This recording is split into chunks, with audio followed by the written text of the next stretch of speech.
तो आज हम सब पढ़ेंगे संस्कृत वल्लरी भाग 3 से अस्माकं पर्यावरणम, और इसका हम सब हिंदी अनुवाद देखते हैं।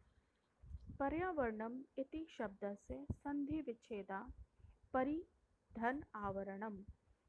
पर्यावरण यह शब्द या इस शब्द का संधि विच्छेद है परिधन आवरण।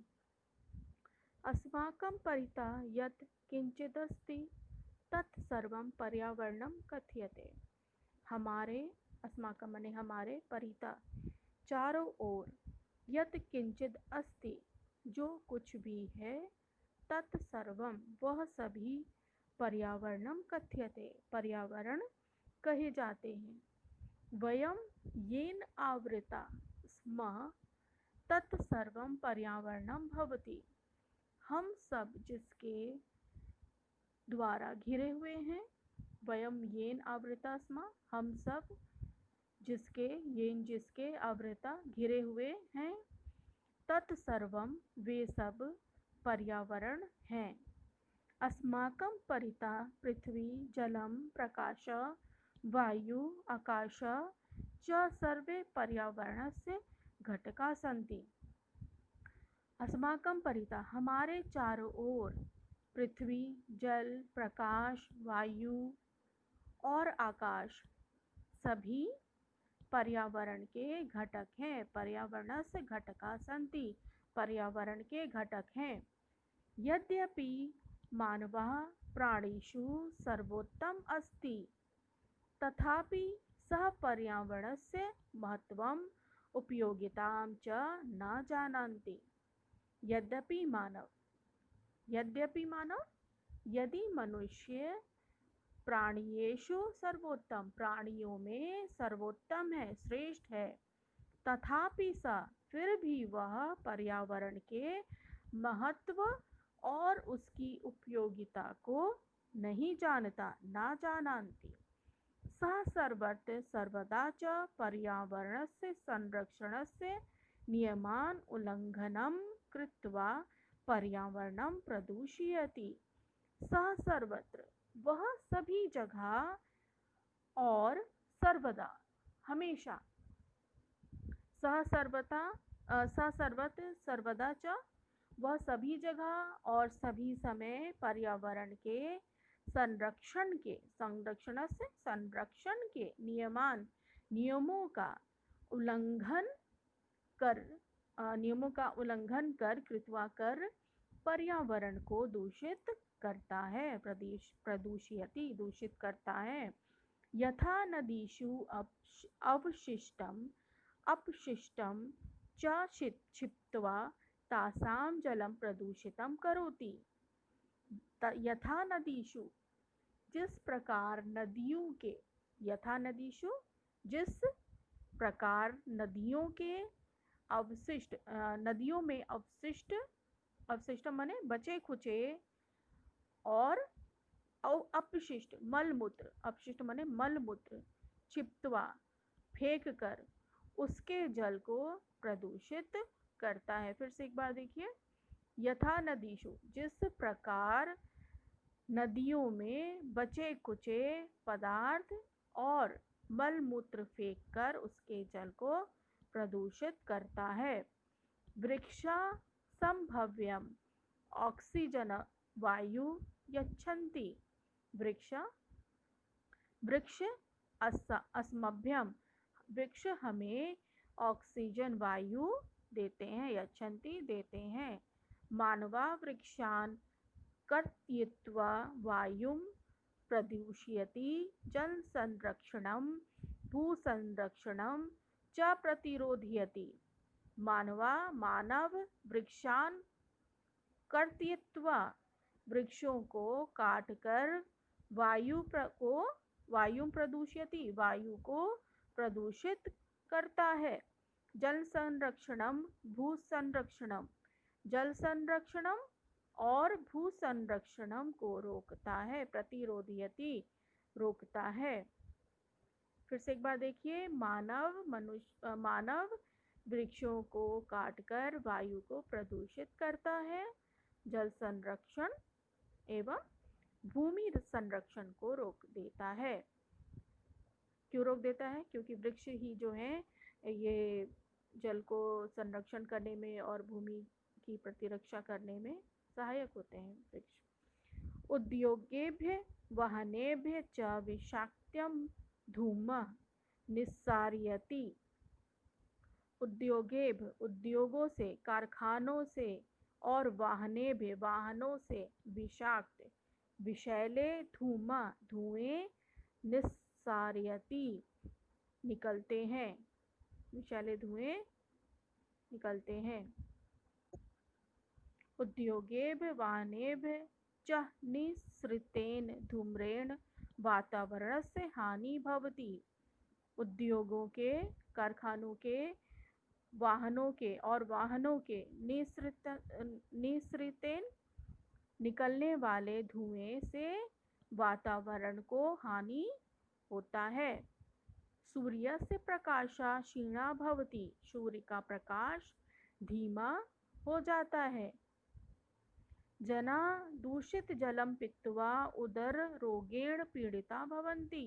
लोग दूषित जल को पीकर पेट की बीमारी से पीड़ित होते हैं। उदर माने पेट की बीमारी से पीड़ित हो जाते हैं। वायु प्रदेशेन श्वास रोगेण ज्वरेण च दुखिता भवन्ति। वायु प्रदूषण से श्वास की बीमारी और ज्वर, बुखार आदि से दुखित हो जाते हैं। रासायनिक उर्वरकाणां प्रयोगेन पृथ्व्या उर्वरा शक्ति क्षीणा भवन्ति। रासायनिक उर्वरका मतलब रासायनिक उर्वरकों का, उर्वरक माने ये जो खाद, रासायनिक उर्वरकों के प्रयोग से पृथ्वी की उत्पादन शक्ति, उर्वरा शक्ति क्षीण हो जाती है। येन हानिकारिकान् शाकानि फलानि अन्नानि च जायन्ते येषाम् उपभोगेन अनेके रोगा भवन्ति। येन हानिकारिकान्, इन जिससे, येन जिससे, हानिकारकानि हानिकारक शाक माने साग जो होते हैं ग्रीन वेजिटेबल, फलानी फल, अन्नानि च और अन्न, जायन्ते उत्पन्न होते हैं, उनके प्रयोग से, तेषाम उपभोगेन उनके प्रयोग से, अनेके रोगा भवन्ति अनेक रोग हो जाते हैं। फिर से देखिए,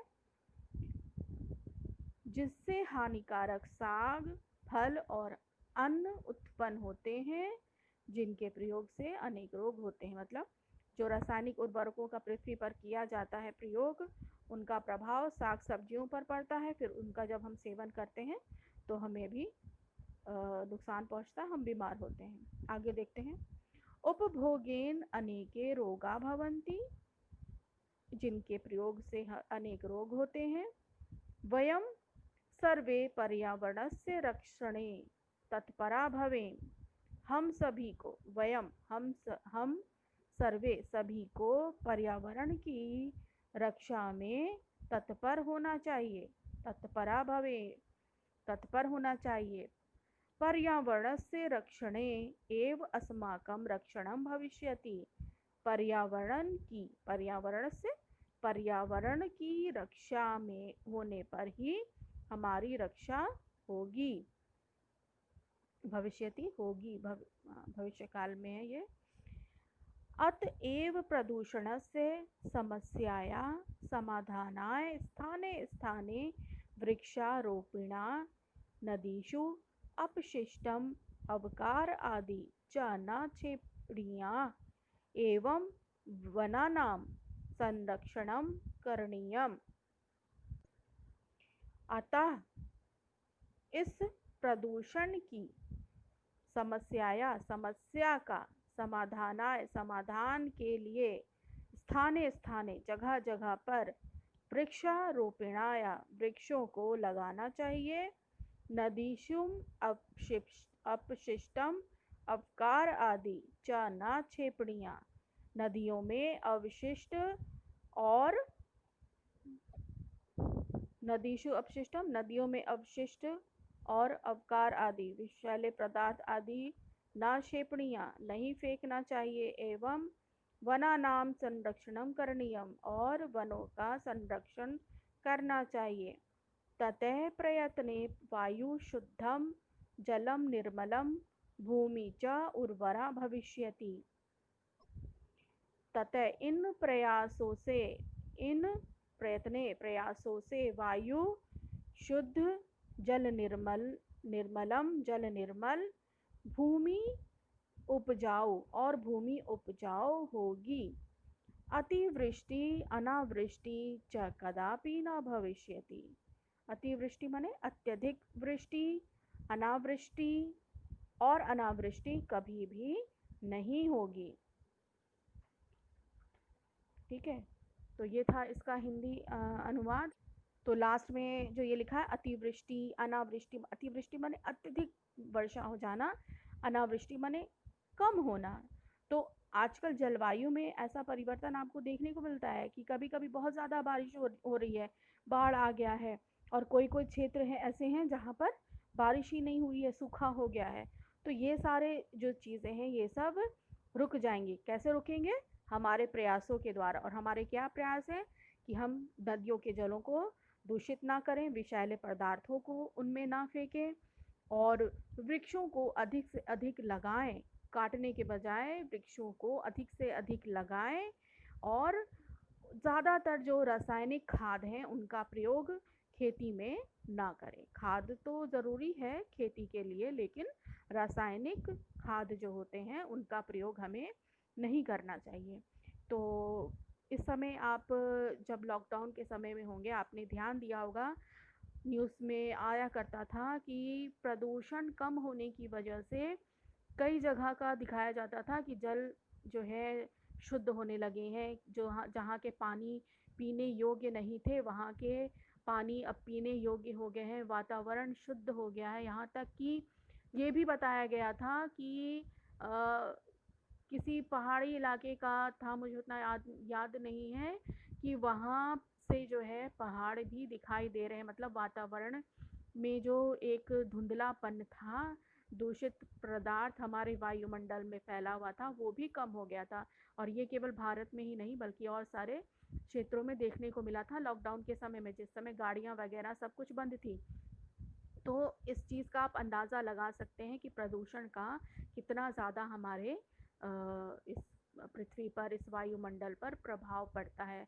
तो हम अगर चाहें तो इन सारी चीज़ों को रोक सकते हैं, कि इन सारे जो दूषित वायु है, जो गाड़ी मोटरों से निकलती है, तो इन सब का प्रयोग हम एकदम से तो नहीं रोक सकते हैं, क्योंकि ये सब चीज़ें हमारे रोज़मर्रा और हमारी ज़रूरत में आ गई हैं। लेकिन हो सके तो इनका प्रयोग हमको कम से कम करना चाहिए। कभी कभार हम जो है गाड़ियों का प्रयोग करें, हो सके तो साइकिल से जाएं या मोटरसाइकिल का प्रयोग करें। अकेले जाना है तो कार आदि का प्रयोग ना करें। तो बहुत कुछ चीज़ें हैं जो हम अपने हाथ में कर सकते हैं, क्योंकि वायुमंडल को दूषित करने वाले भी हम ही हैं, हम इंसान ही हैं जो अपने इस पृथ्वी को दूषित कर रहे हैं, गंदा कर रहे हैं। पशु पक्षियों को हम नहीं कह सकते कि पशु पक्षियों ने दूषित किया है, वो ऐसा काम नहीं करते, वो तो हमारे पर्यावरण के संरक्षक हैं, हमारे साथी हैं। तो हम मनुष्य ही हैं जो अपने वातावरण को दूषित करते हैं। तो हमें ये प्रयास करना चाहिए कि जो हमारी आने वाली पीढ़ी है तो वो भी हमारे इस खूबसूरत पृथ्वी का नज़ारा कर सके, खूबसूरत दृश्यों का नज़ारा कर सके। तो इसके लिए हमें प्रयास करना चाहिए, हर किसी को छोटा छोटा प्रयास करना चाहिए। तो तब जाके जो है हमारा जो पर्यावरण है वो शुद्ध होगा, स्वच्छ होगा, निर्मल होगा। धन्यवाद।